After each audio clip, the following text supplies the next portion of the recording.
The rain was coming down hard that Thursday evening in Seattle. Victor Castellano stepped out of the glass doors of his company's headquarters, loosening his tie as he walked. It had been another long day of back-to-back meetings, phone calls, and decisions that affected thousands of employees.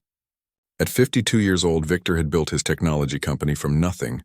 Now it was worth billions, and his face appeared regularly in business magazines.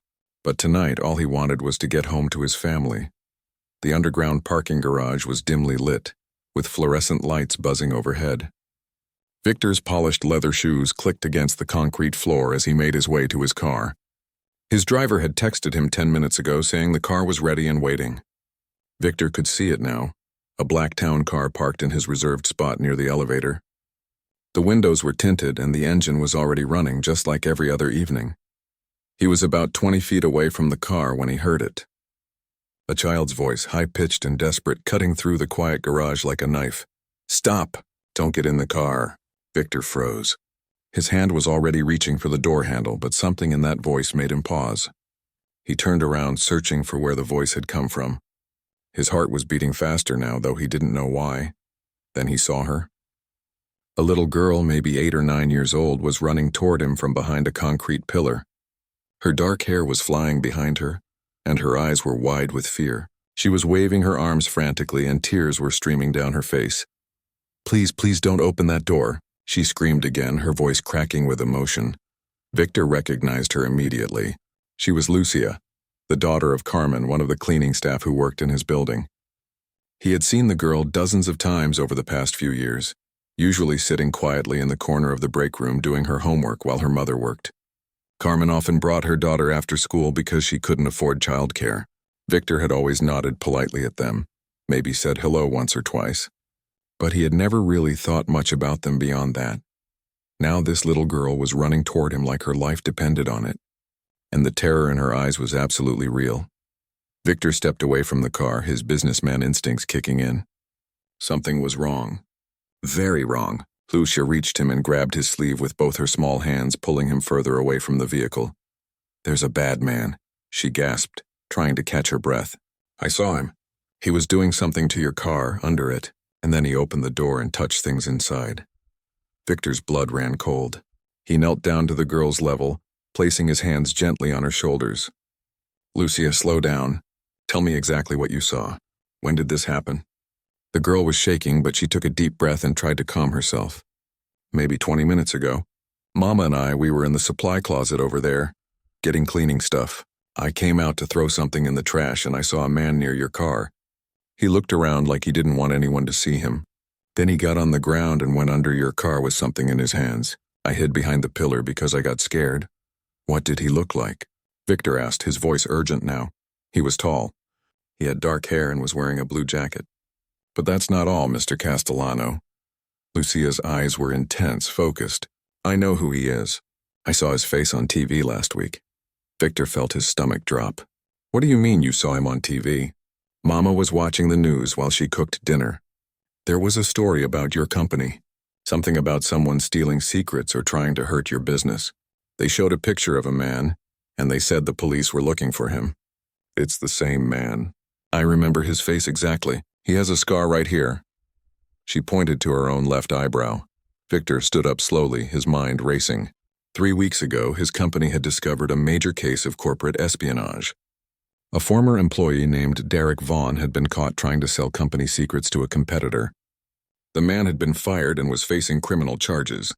He had made threats, angry threats, but Victor's security team had assured him they were just the bitter words of a desperate man. They had a restraining order. They had security measures in place. Everything was supposed to be fine. But Victor remembered Derek Vaughn's face from the security footage. And yes, the man had a scar over his left eyebrow. "Lucia, where's your mother right now?" Victor asked, pulling out his phone. "She's still in the supply closet." "She doesn't know I came out here." "She told me to stay put while she organized the cleaning supplies, but I saw you walking toward your car, and I knew I had to stop you." Fresh tears welled up in the girl's eyes. "You're always nice to us. You say good morning. Last Christmas, you gave everyone gift cards. I couldn't let something bad happen to you." Victor's hands were trembling as he dialed security. The phone rang once, twice, then the head of building security answered. Tom, it's Victor. I need you in the parking garage right now. Do not let anyone leave this building. We have a situation with my vehicle, possible tampering, and call the police immediately. He could hear Tom's voice shift from casual to alert in an instant. Sir, step away from your car. I'm coming down now with the team. Are you safe? Yes, I'm safe. Thanks to a very brave little girl.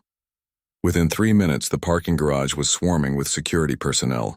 Tom arrived first, his hand on his weapon, his eyes scanning the area. 2 more security guards came running from different directions. Victor kept Lucia close to him, his hand protectively on her shoulder. Nobody touches that car, Tom ordered. Victor, tell me what happened. Victor explained everything Lucia had told him, and the security team immediately went into action. They cordoned off the area around his car with yellow caution tape. Tom got on his radio and called for backup, including the bomb squad. Within 10 minutes, police cars were pulling into the garage, their lights flashing off the concrete walls. Carmen came running from the supply closet, her face pale with worry when she saw all the commotion and her daughter standing with Victor and the security team. Lucia, what happened? What's going on? Victor quickly explained the situation to her.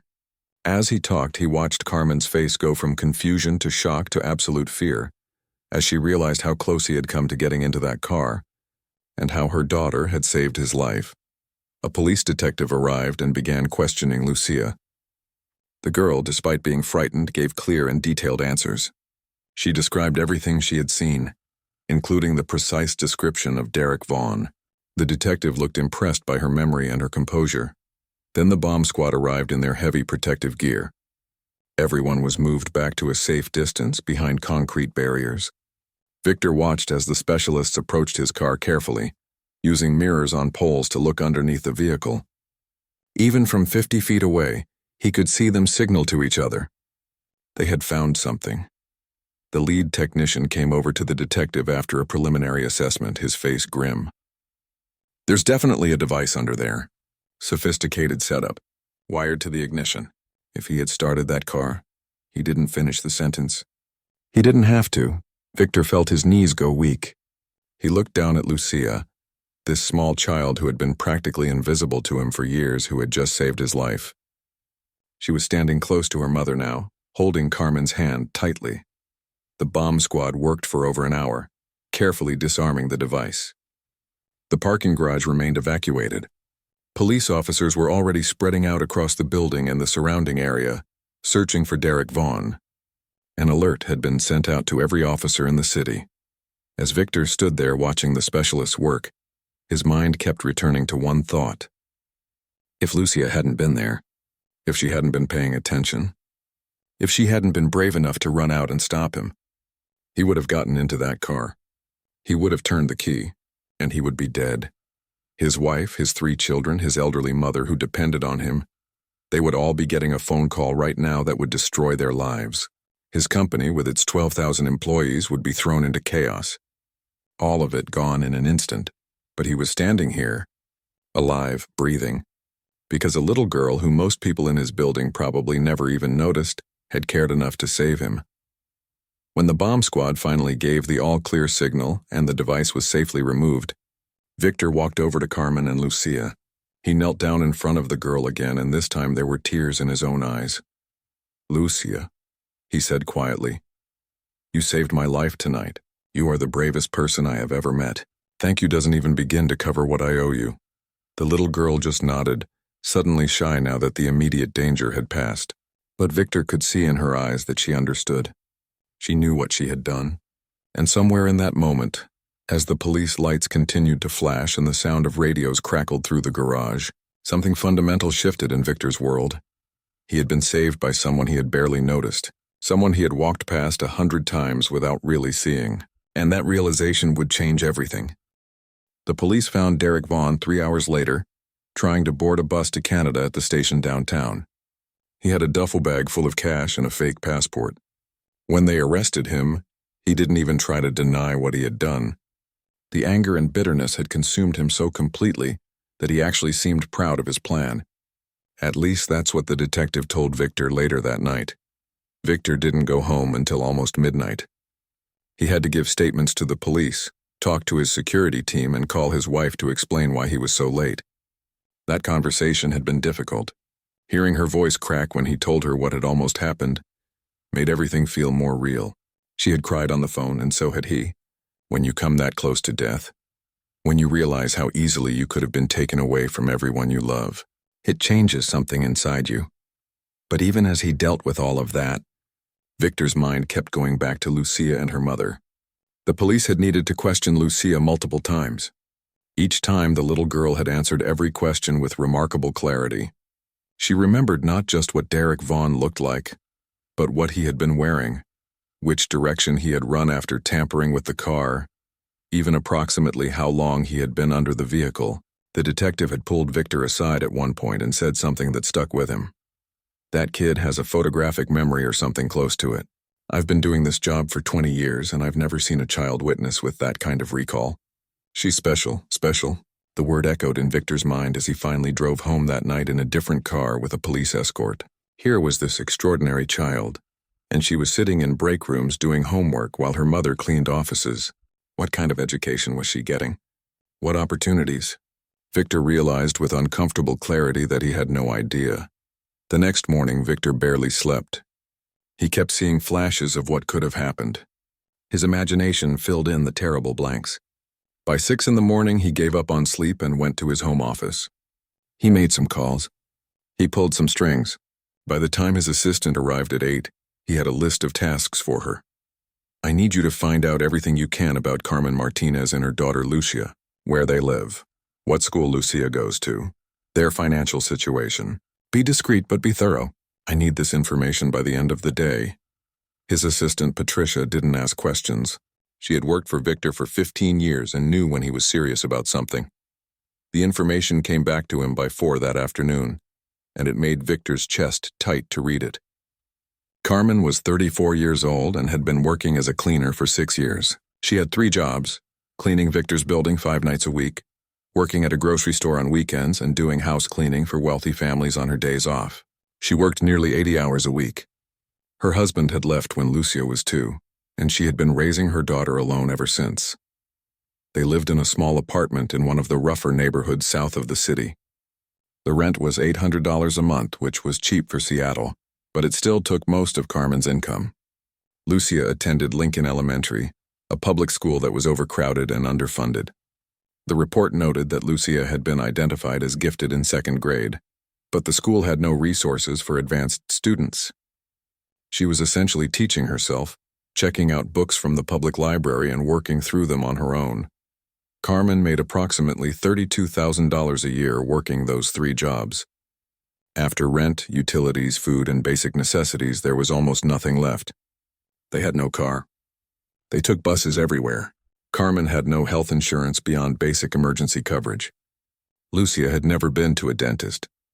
Victor sat in his office looking at this information for a long time. He thought about his own children, who attended private schools that cost $40,000 a year each, who had tutors and music lessons and summer camps, who had never worried about food or clothes or whether they could afford to go to the doctor. He thought about his own childhood, which hadn't been wealthy but had been comfortable. His parents had been able to give him opportunities, and then he thought about Lucia running through that parking garage to save his life, putting herself at risk because she had seen danger and couldn't stay silent. She hadn't thought about what she would get out of it. She had just known it was the right thing to do. Victor made a decision. He called his lawyer. "David, I need you to set up a meeting with Carmen Martinez. She works as a cleaner in my building. I want to talk to her and her daughter, but I want you there too. Make it official. I have a proposal for them and I want to do this right." The meeting was scheduled for Saturday morning at Victor's office. Carmen had been nervous on the phone, worried that something was wrong, that maybe she was in trouble for Lucia being in the parking garage. Victor had assured her through his assistant that everything was fine, that he just wanted to thank them properly. When Saturday came, Victor arrived at his office early. He had the conference room set up with coffee and pastries, juice boxes for Lucia, comfortable chairs. He wanted this to feel welcoming, not intimidating. David arrived next, carrying a briefcase full of documents. Then Carmen and Lucia came in, both dressed in their best clothes. Carmen was wearing a simple dress that was clean but had been mended several times. Lucia had on a skirt and a blouse that was slightly too small for her, like she was growing out of it. They both looked terrified. Victor smiled warmly and shook their hands. "Please sit down. Thank you for coming. I know this is unusual, but I wanted to talk to both of you properly about what happened Thursday night." Carmen kept her hand on Lucia's shoulder as they sat down. "Mr. Castellano, I'm so sorry if Lucia caused any problems. She shouldn't have left the supply closet. I told her to stay there while I worked." "Carmen, stop." Victor held up his hand gently. "Your daughter saved my life. If she had stayed in that closet, I would be dead right now. My wife would be a widow. My 3 kids would have no father. The police confirmed that the bomb was sophisticated and would have killed me instantly. Lucia's bravery and quick thinking gave me my life back." Carmen's eyes filled with tears. She squeezed her daughter's hand. Victor continued, "I've spent the last 2 days thinking about what happened and about what I want to do about it. I've also learned some things about your life, about the challenges you face, and I realized something important. For the past 3 years, you and Lucia have been coming to my building. I've seen you. I've walked past you. But I never really looked at you. I never saw you as full people with your own stories and struggles. You were just part of the background of my busy life." He paused, making sure he had the right words. "That was wrong of me. And it took your daughter risking herself to save me for me to wake up and actually see you both. So I want to do something. Not as charity, but as a way of honoring what Lucia did and as a way of trying to correct my own blindness." Carmen looked confused and worried. "Mr. Castellano, you don't owe us anything. Lucia did what any good person would do." "Maybe," Victor said, "but most people wouldn't have noticed. Most people wouldn't have remembered a face from a news broadcast. Most people, especially children, wouldn't have had the courage to run out and stop a stranger from getting into a car. Lucia is exceptional, and I think she deserves exceptional opportunities." He nodded to David, who opened his briefcase and pulled out several documents. "Here's what I'm proposing," Victor said. "First, I want to offer you, Carmen, a new position in my company. Not as a cleaner, but as a facilities coordinator. You would oversee the cleaning and maintenance operations for all my company's buildings. It's a management position with a salary of $90,000 a year, full health benefits, retirement matching, and paid vacation." Carmen's hand went to her mouth. She looked like she might faint. "Second," Victor continued, "I want to pay for Lucia to attend Riverside Academy. It's one of the best private schools in the state for gifted children. The tuition is $45,000 a year, and I'll cover all of it. Plus books, supplies, uniforms, everything. I've already spoken to the principal. They're willing to test Lucia and pending those results offer her a place starting in the fall." Lucia's eyes went wide. She had been quiet until now, but suddenly she spoke up. "That's the school with the robotics program. And the advanced mathematics track. I've read about it online." Victor smiled at her. "Yes, exactly. I think you'd do very well there." Carmen was shaking her head, tears streaming down her face now. "Mr. Castellano, I can't accept this. It's too much. It's not right." "Why isn't it right?" Victor asked gently. Because we're just regular people. We don't deserve this. I clean toilets for a living. I didn't save your life, Lucia did. And she's just a child who did what her heart told her to do. This feels like charity, and I've never taken charity in my life." Victor leaned forward. "Carmen, look at me. This is not charity. Let me tell you what would have happened if Lucia hadn't stopped me. The bomb squad told me that the device Derek Vaughn planted was designed to cause maximum damage. Not just to kill me, but to destroy the car completely. Do you know where my car was parked? Right next to the elevator. If that bomb had gone off, it could have damaged the structural supports of the BU. The transition wasn't easy for Carmen. She had spent 6 years cleaning offices, working late nights when the buildings were empty, being invisible to most of the people who walked past her during the day. Now she was supposed to be a manager, someone who made decisions and led teams. The first few weeks were terrifying. Victor had set her up with a mentor, a woman named Grace who had worked her way up from an entry-level position to become one of the company's senior operations managers. Grace was patient but direct. She taught Carmen how to read budgets, how to manage schedules, how to deal with vendors and contractors. She also taught her something equally important, how to believe she belonged in that role. "The hardest part isn't learning the job," Grace told Carmen one afternoon as they reviewed maintenance schedules. "The hardest part is believing you have the right to be here. You're going to walk into rooms where people assume you're there to clean up after the meeting, not lead it. You're going to face people who don't take you seriously. But here's what you need to remember. Victor didn't give you this job because he felt sorry for you. He gave it to you because he trusts that you can do it. Now you need to trust that too. Carmen took those words to heart. She worked harder than anyone else, came in early, stayed late, asked questions when she didn't understand something. She made mistakes, of course. Everyone does when learning a new role. But she learned from each one, and slowly her confidence grew. The bigger change was for Lucia. Riverside Academy was a different world. The campus looked like a college, with modern buildings, science labs that had equipment Lucia had only read about. A library with more books than she had ever seen in one place. On her first day, Carmen walked her to the front entrance, both of them nervous. "You're going to do great," Carmen said, straightening Lucia's new uniform. The navy blazer and plaid skirt still looked too fancy, too expensive. Like they belonged to someone else. "What if the other kids don't like me?" Lucia asked quietly. "What if they think I don't belong here?" Carmen knelt down to her daughter's level, something she had done less and less as Lucia grew taller. "Baby, listen to me. You are smarter than most adults I know. You saved a man's life because you were brave and paid attention. These kids, they're just kids like you. Some will be nice, some might not be. But you belong here just as much as any of them. You remember that?" Lucia nodded, but Carmen could see the fear in her eyes.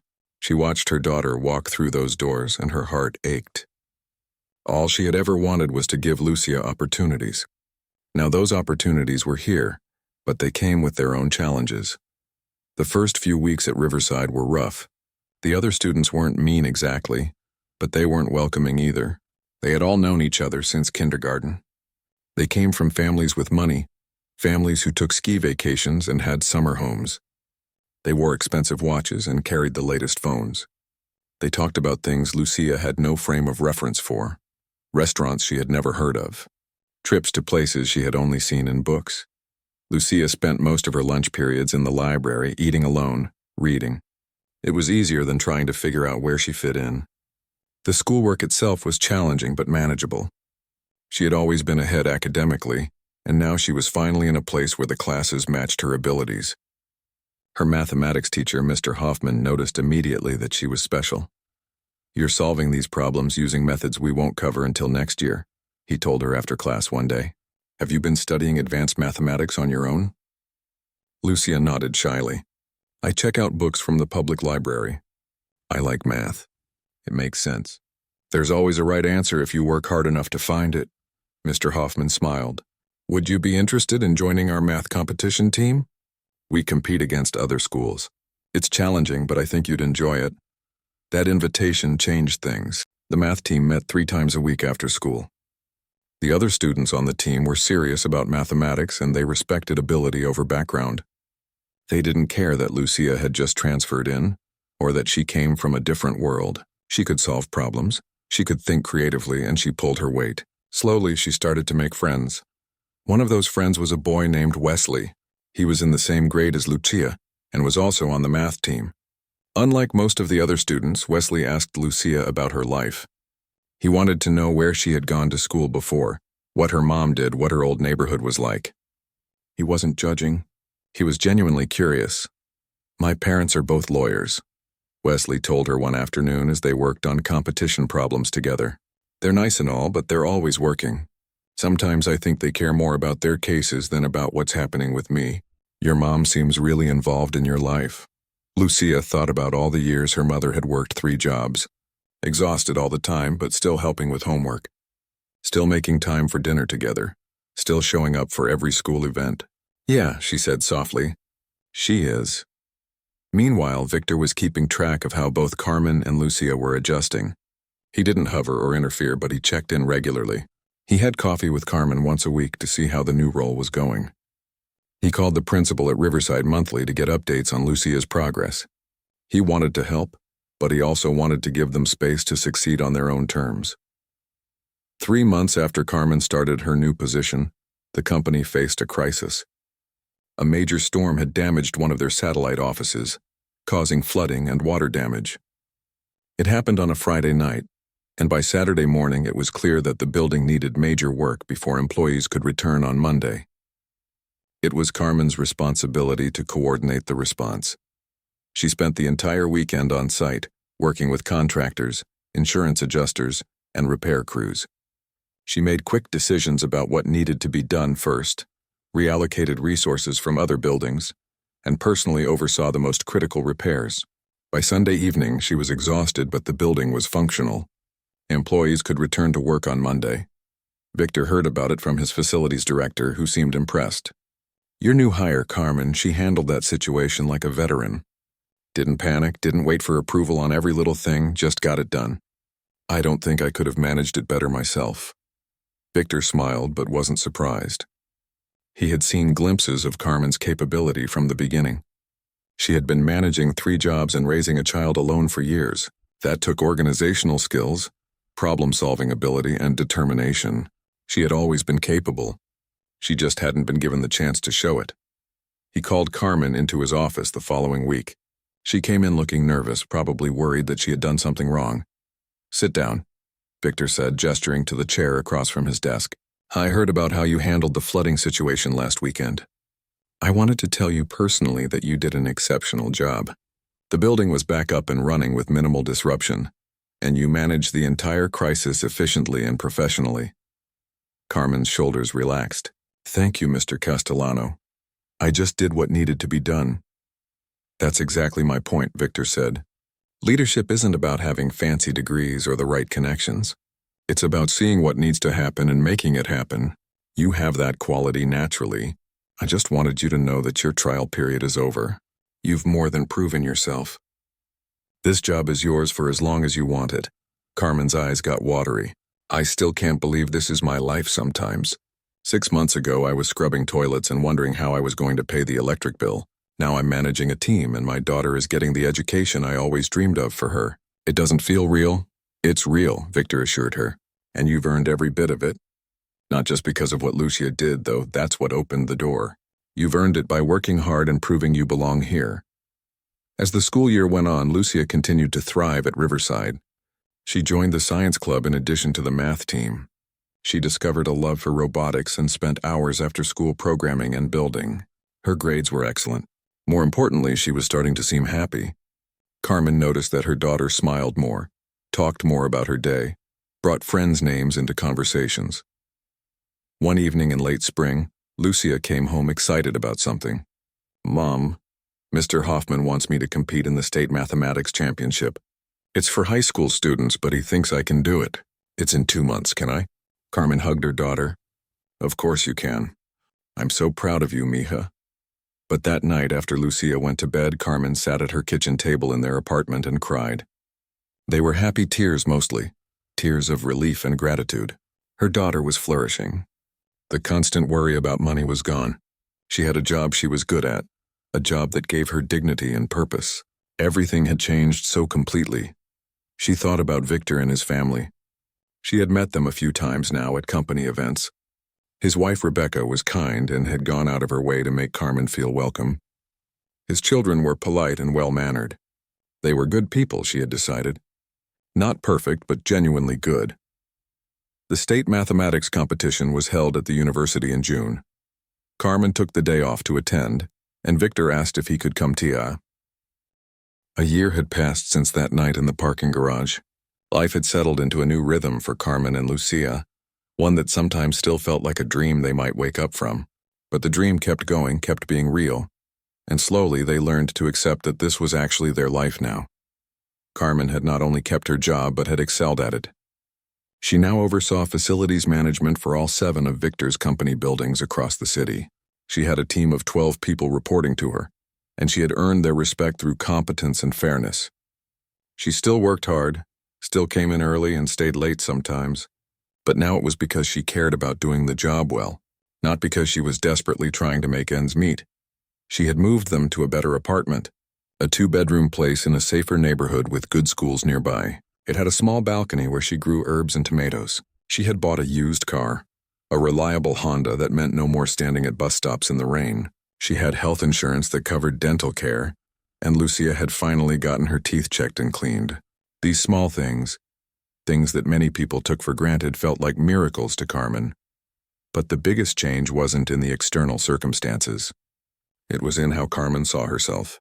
For so many years she had felt invisible, had believed that her value was only in how well she could scrub a floor or clean a bathroom. Now she walked into meetings and people listened to her opinions. She made decisions that affected the company. She was truly seen as a capable professional. That shift in identity was harder than learning any new skill, but it was also the most important change of all. Lucia was thriving at Riverside. She was now in her second year at the school and had become one of the top students. She was captain of the math team, which had won the regional championship that year. She had joined the robotics club and her team had designed a robot that could sort recycling materials automatically. The school newspaper had done a feature on her, and the article was still pinned to Carmen's refrigerator. But more than the achievements, what made Carmen happiest was seeing Lucia happy. Her daughter had friends now, real friends. Wesley was still her closest friend, but there were others too. A girl named Priya who loved science as much as Lucia did. A boy named Thomas who made everyone laugh. They studied together, went to movies on weekends, had sleepovers. Lucia was experiencing a normal childhood, something Carmen had worried she would never have. Victor had kept his promise to stay involved, but not hover. He checked in regularly, always interested in how they were doing but never making them feel like charity cases or projects. He had invited them to family dinners several times, and those evenings had become something Carmen looked forward to. Rebecca, Victor's wife, had become someone Carmen could talk to, almost a friend. Their children treated Lucia like a younger cousin, teasing her gently and including her in their activities. One evening in the fall, Victor called Carmen into his office. She went in wondering what it was about. They had their regular weekly meeting scheduled for later in the week, so this felt different. "Come in, sit down," Victor said, gesturing to the comfortable chairs by the window, rather than the formal ones across from his desk. That was his tell that this was a personal conversation, not a business one. "I wanted to talk to you about something," he began. "It's been a year and a half since that night. A year and a half since Lucia saved my life. I've been thinking about it a lot lately, about how to properly honor what happened." Carmen felt her stomach tighten. She hoped he wasn't going to offer them more money or more help. As grateful as she was, she also wanted to feel like they were standing on their own feet now. Victor seemed to sense her concern. "Don't worry, I'm not about to throw more things at you. You and Lucia are doing wonderfully on your own. But here's what I've been thinking. What happened to me, it opened my eyes. It made me see people I had been ignoring. It made me realize how many talented, hardworking people are out there who never get a chance because of circumstances beyond their control." He leaned forward. "I want to start a foundation. A scholarship and career development program for people in situations like yours, single parents working multiple jobs, their kids showing academic potential, but stuck in underfunded schools. I want to identify these families and give them opportunities. Education for the kids, job training and advancement for the parents. I want to create more stories like yours." Carmen felt tears starting to form. "Victor, that's beautiful. I want to call it the Lucia Martinez Foundation," he continued. "With your permission. Because your daughter's courage is what started all of this. Her story is what will inspire others, and I want her to be involved as she gets older, to help choose recipients, to mentor younger students. Not right away, she's still young, but eventually." Carmen couldn't speak for a moment. She wiped her eyes. "I don't know what to say. Of course you have my permission. Lucia will be honored. But Victor, are you sure about using her name? That's a lot of attention, a lot of pressure." "I've thought about that," Victor said. "We won't publicize her identity or your story without your consent. The foundation will have her name, but we can keep the details private if you prefer. I just want the name itself to stand for what it represents, an ordinary person doing something extraordinary, and how that one act of courage can create ripples that help many others." Over the next few months, the foundation took shape. Victor put $5 million into it as a starting fund and recruited a board of directors. They developed criteria for selecting families, application processes, support systems. Carmen found herself consulted on many decisions. As someone who had lived the experience they were trying to address, her perspective was invaluable. The foundation launched in the spring.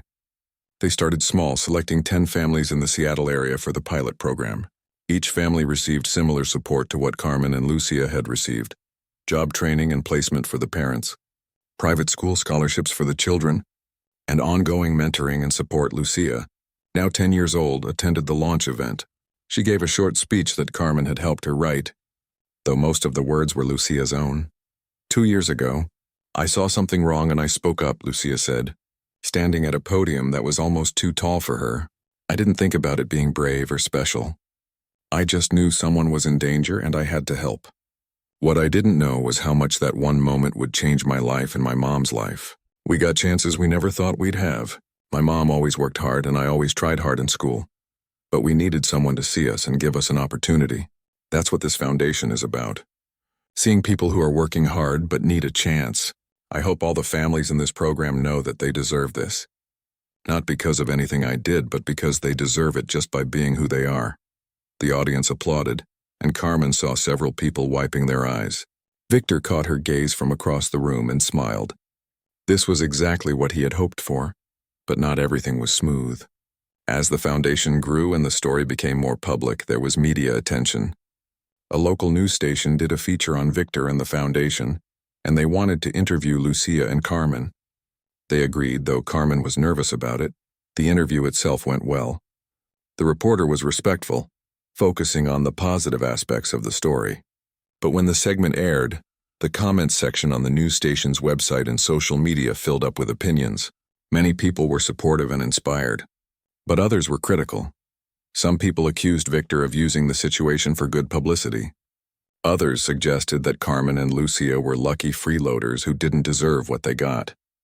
A few made ugly comments about immigration, assuming incorrectly that Carmen was undocumented. Some questioned whether the story was even true, calling it a publicity stunt. Lucia saw some of the comments before Carmen could stop her. She came to her mother's room that night upset. Why are people saying those things? Why are they being so mean? We didn't ask for any of this. I just didn't want Mr. Castellano to get hurt. Carmen held her daughter. Baby, some people in this world are hurt inside and it makes them say hurtful things. They don't know us. They don't know our story beyond what they saw in a 5-minute news segment. Their opinions don't matter. But it feels like they do matter, Lucia said, crying now. It feels like maybe they're right. Maybe we don't deserve this. Maybe we're just taking advantage. Stop, Carmen said firmly. Listen to me, Lucia. You saved a man's life. That's not up for debate. That's not something anyone can take away from you.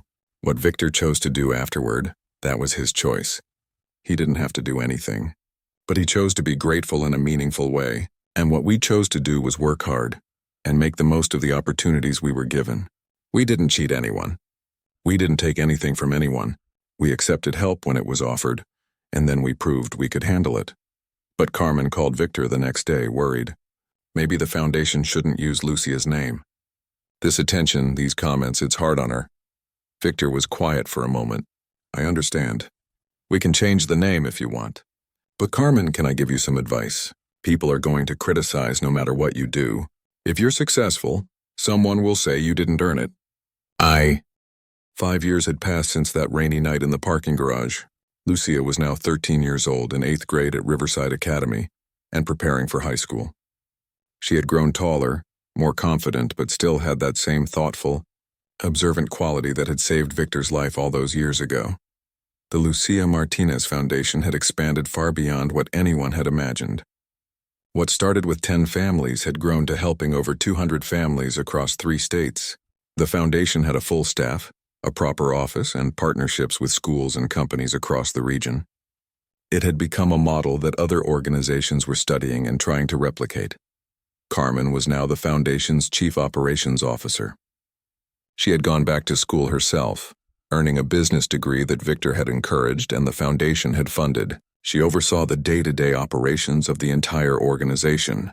The woman who had once cleaned office buildings now ran board meetings and spoke at conferences about effective philanthropy and social mobility. The journey hadn't always been smooth. There had been moments of doubt, times when Carmen wondered if she was in over her head. There had been criticism from people who thought the foundation was too generous or not generous enough, too selective or not selective enough. There had been families in the program who struggled despite the support, reminding everyone that opportunity alone isn't always enough to overcome deep-rooted challenges. But there had been so many successes too. Thu's son Min was now attending Stanford on a full scholarship, studying mathematics. Keisha had her artwork displayed in galleries and was being recruited by top art schools. Dozens of parents had moved from minimum wage jobs to careers with benefits and stability. Hundreds of children were getting educations that would open doors their parents never had access to. And Derek Vaughn, the man who had tried to kill Victor, was serving a 30-year sentence in federal prison. He had pleaded guilty to attempted murder and other charges. Victor had gone to the sentencing hearing, not out of revenge but because he wanted closure. He had even written a statement that the judge read, talking about how Vaughn's attempt on his life had inadvertently led to something positive. He didn't forgive Vaughn exactly, but he had found a way to make peace with what had happened. Lucia's life had also evolved in unexpected ways. She was still exceptional in mathematics and science, still planning to pursue engineering or computer science in college, but she had also discovered a passion for teaching. She volunteered at the foundation, working with younger kids in the program, helping them with homework and showing them that someone who looked like them and came from where they came from could succeed academically. One Saturday afternoon, Lucia was tutoring a 9-year-old girl named Iris in mathematics. Iris was bright but struggling with confidence, convinced she wasn't good at math. Lucia remembered feeling that way herself sometimes before Riverside, when she was surrounded by students who weren't challenged by the curriculum and teachers who didn't have time to push her further. "Let's try this problem again," Lucia said patiently. "You almost had it last time. What's the first step?" Iris stared at the paper, her forehead wrinkled in concentration. "I find what x equals." "Exactly. And how do you do that?" Slowly, with Lucia's encouragement, Iris worked through the problem. When she got the right answer, her face lit up. "I did it." "You did," Lucia agreed. "And you know what? You were always capable of doing it. You just needed to believe you could." After the tutoring session, Carmen came to pick up Lucia. She watched her daughter saying goodbye to Iris, high-fiving the younger girl and making her promise to practice the problems they had worked on. Carmen's heart swelled with pride. This was who her daughter was becoming, not just brilliant but kind, not just successful but dedicated to lifting others up. In the car on the way home, Carmen asked, "Do you ever think about that night? The night you saved Mr. Castellano?" Lucia was quiet for a moment. "Sometimes.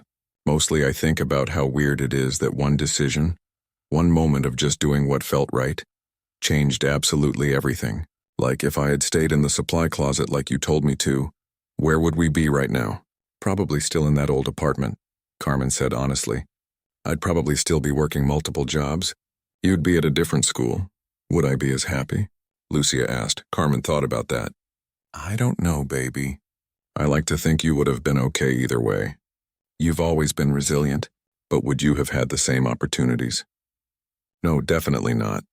It's a lot of pressure sometimes," Lucia admitted, "knowing that my name is on this foundation, knowing that people look at me as some kind of example. I'm just a regular kid, you know?" "I'm not special." "You are special," Carmen said gently, "but not because you're better than anyone else. You're special because of what you did and what you've chosen to do with the chances you've been given. That's a choice, Lucia. Every day you choose to work hard, to be kind, to help others. Those are choices." That evening, the whole extended family gathered for dinner at Victor and Rebecca's house. This had become a monthly tradition over the years. Victor and Rebecca's 3 children were there. Antonio, now 20 and home from college. Sophia, 17 and preparing for university herself. And the youngest, Marco, 14 and in high school. Also, there were Thu and Min, who had become close with the family.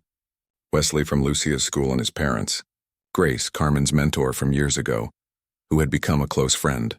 And Robert and Keisha, from the foundation's first group of families. It was a loud, joyful dinner with multiple conversations happening at once.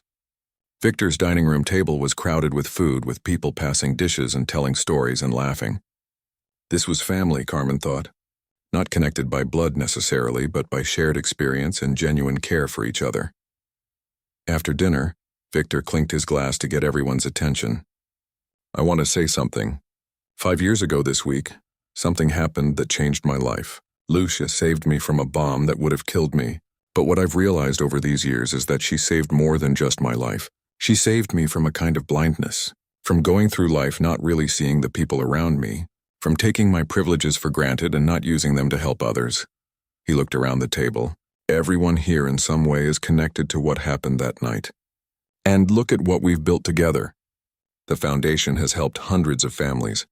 Carmen has become an incredible leader. Lucia has inspired countless young people. All of you have contributed to this community we've created. This is what I want to say. One act of courage can ripple out in ways we can't imagine. And one person choosing to respond to that courage with generosity can create even more ripples. Antonio, Victor's oldest son, raised his glass. I want to add something, Dad. I was 15 when this happened. I remember how it changed you, changed all of us. Before that night, I think our family was good, but maybe a little isolated. We had our bubble. Now we have this. He gestured around the table. These friendships, this community, this sense of purpose, it's made me want to do something meaningful with my life too. So thank you, Lucia. And thank you, Carmen, for raising such an amazing daughter. Lucia blushed, embarrassed by the attention, but Carmen could see she was pleased too. Sophia spoke up next. Can I say something? Lucia, I know you sometimes feel weird about your name being on the foundation and about people seeing you as special. But here's what I want you to know. You are an inspiration, but not in some fake put-on-a-poster way. You're an inspiration because you're real. You work hard in school, you're nice to people, you help younger kids, and you stay humble. That's the kind of person I want to be. That's the kind of person we should all want to be. The dinner continued with more toasts and more stories. Min talked about starting at Stanford and how grateful he was for the opportunities he'd received. Keisha showed everyone photos of her latest art project. Wesley and Lucia debated about whether artificial intelligence would ever truly be creative, a conversation that got philosophical fast. Later, after most people had left, Carmen and Victor found themselves alone on the back patio. Rebecca was inside with the few remaining guests. The night was cool and clear, stars visible despite the city lights. Do you ever wonder what would have happened if Lucia hadn't been there that night? Victor asked. All the time, Carmen admitted. Not just what would have happened to you, but what would have happened to us. Where would Lucia be right now? Where would I be? Would we have found another way out of that struggle, or would we still be stuck in it? I think about it too, Victor said.